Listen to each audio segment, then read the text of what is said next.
إلا بما شاء وسع كرسيه السماوات والأرض وهو العلي العظيم.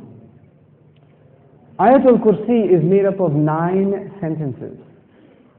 Ayatul Kursi has 9 sentences. I'll walk you through them. Allahu la ilaha illa huwa al-hayyul qayyum, number 1. La ta'khudhuhu sinatun wa la nawm, number 2. Lahu ma fi as-samawati wa ma fi al-ard, number 3. What's number 4? Man dha alladhi yashfa'u 'indahu illa bi idhnihi, that's number 4. يعلم ما بين أيديهم وما خلفهم, number 5. Then ولا يحيطون بشيء من علمه إلا بما شاء, number 6. Then وسع كرسيه السماوات والأرض, number 7. ولا يؤوده حفظهما, number 8. وهو العلي العظيم, number 9. 9 sentences. The first sentence is Allahu la ilaha illa huwa al-hayyul qayyum. It's a beautiful sentence which ends with 2 of Allah's names. What are those 2 names? Al-hayy, al-qayyum, the living and the source of all establishment. Everything stands and exists and is maintained because of Allah. What's incredible is that the last sentence, sentence number 1, has something in common with sentence number 9, which is وَهُوَ الْعَلِيُّ الْعَظِيمُ. How many names of Allah in the last sentence? 2 names of Allah in the first sentence, 2 names of Allah in the last sentence. Okay. What's the second sentence?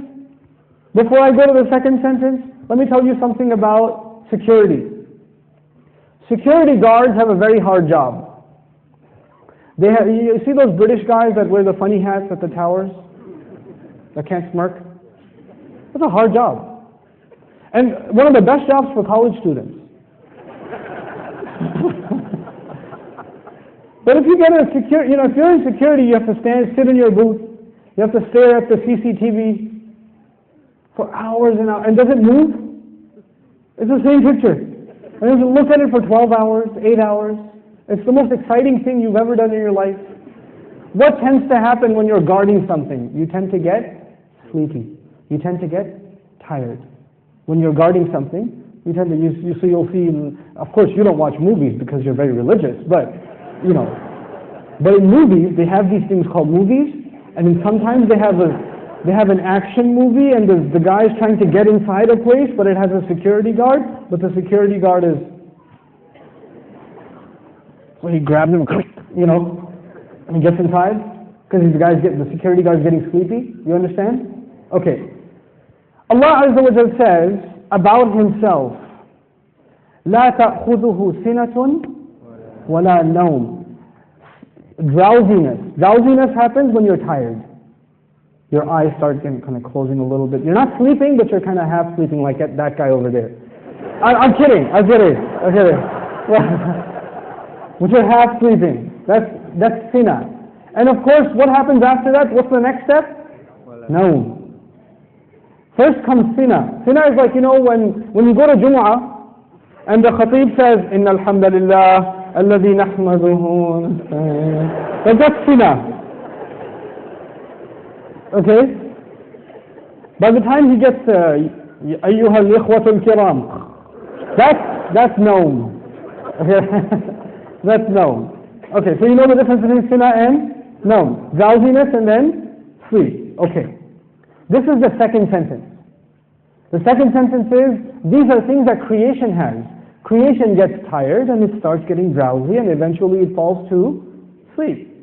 Or sometimes you tell yourself, no, I'm just closing my eyes, but I'm not sleeping. Okay, let me just close my eyes for a second. You're gone. You're finished. Okay?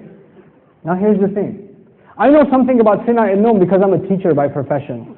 Right? So, being a teacher is, you might as well do a PhD in sleep sciences or sleep studies, because you see students like, how people check out of a hotel? You can see their brains checking out, like in the middle of a lecture, like.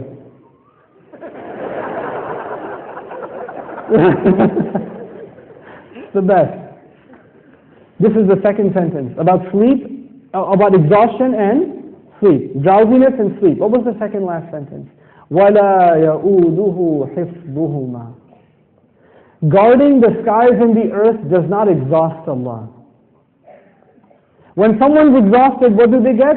Sina and Naum. The second sentence is actually connected to the second last sentence.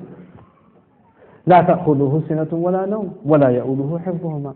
He says له ما في السماوات وما في الأرض. He owns whatever is in the sky and the earth. Now before I tell you further, you need to understand the difference between two words, two names of Allah, Malik and Malik. Two names of Allah, Malik and Malik. I hope I can explain this difference to you, because it will make you appreciate these ayat like nothing else. Malik is an owner. Malik is an owner. Malik, I already told you today, what is Malik? King. Is there a difference between a king and an owner? Yes. You are the owner of your pen, but you do not say, I am the royal sovereign of this instant. You don't do that. That doesn't make a lot of sense. You understand? Owners can be of small things. You can own a car, you can own a computer, you can own a phone, but you're not going to be the king of it. Kingdom is used for big things. Here's another problem. Ownership is about property. It's about property. But kingdom is not about, you're not the king over a tree or the king over a piece of land. You're the king over the people who live in that land.